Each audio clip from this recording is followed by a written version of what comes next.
ओम क्लीं वंदे दयानिधि श्री चरणारविंदम। श्रद्धेय ज्ञान पिपासु भक्तगण, मु आज एक सुंदर तत्वज्ञान आपण मानकु सुनाइबी। भागवत चारि अक्षरर रहस्य। एही चारि अक्षरर स्थान शरीर मध्यरे केउठारे अछि ताहा श्री श्री दयानिधि परमहंस देव निजर कल्पलतिका पुस्तक रे भजन माध्यम रे सरल भाव रे बुझाइछंती। तार जत्किंचित विस्तार आलोचना मु आपण मानकु बुझाई पई चेष्टा करिबी। आपण से भजनटी को प्रथमे वर्तमान सुनंतु। से भजनटी हला भाव सुमन रे भागवत चतुराक्षर भाविले भव सागरु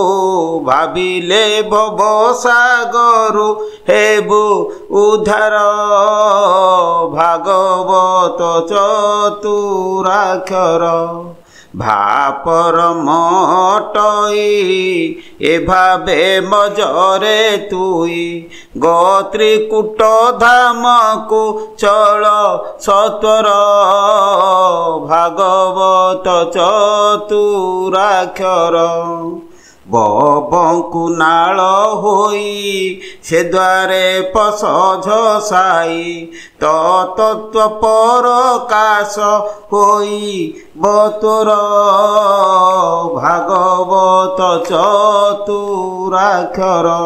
अर्थात भा परमात्मा, ग गति, ब बंकुनाल, त तत्व, परम गति बंकुनाल तत्व। ताकू टिके सही शब्द रे अर्थ रे करिबा कोन ना बंकुनाल रे परमात्मा को गतिर तत्व को भागवत कहा जाए। सही तत्व को आमे भागवत बोली कहती।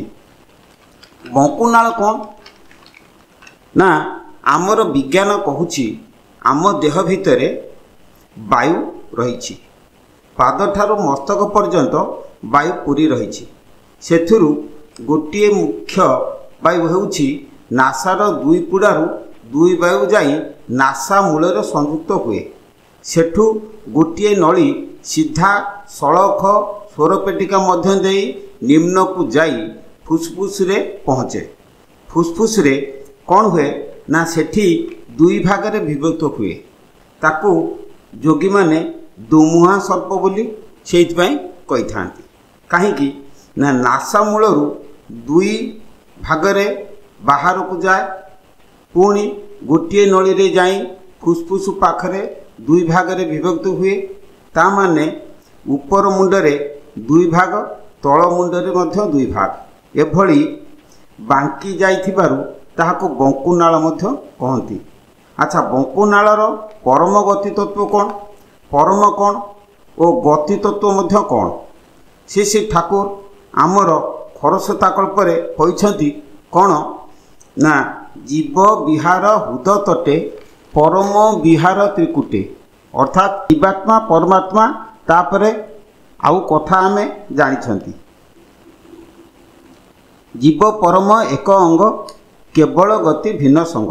गति कौन ना परम रही त्रिकुटरे जीवात्मा रहिले हृदय। तेणु परमात्मा कौन करती, जीवात्मा गति कौन ना नाभिरु त्रिकुट जीवात्मार गति होउची त्रिकुटरु हृदय। अर्थात परमात्मांकर गति होउची नाभिरु त्रिकुट एवं जीवात्मार गति होउची त्रिकुटरु हृदय। एही दुहींक बंकुनाल रे तांकर गति।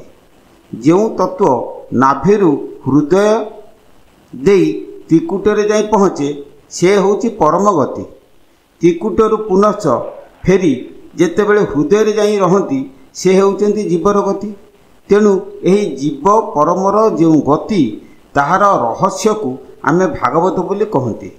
सेही रहस्य को जानिबा को जाई आमर जीवर मोक्ष हुए, आमे मुक्ति होंती। सेही तत्व को जानिबा पाई से ठाकुर भक्त मानकु सेही तत्व देइछंती। एणु सेही योग को साधना करिया पाई आमको मध्य कुहा जाइछि। तेणु भागवत तत्व होउची गोटे तत्व जहा को जानिले जीवर मोक्ष हुए। या परम तत्व कहुए। यही तत्व को समस्ते जानतु, जाणिक से साधना करूँ, ये भगवत साधना कर संसार मुक्ति लाभ करूँ। यह हूँ मोर कामना। जय गुरु जय गुरु जय गुरु।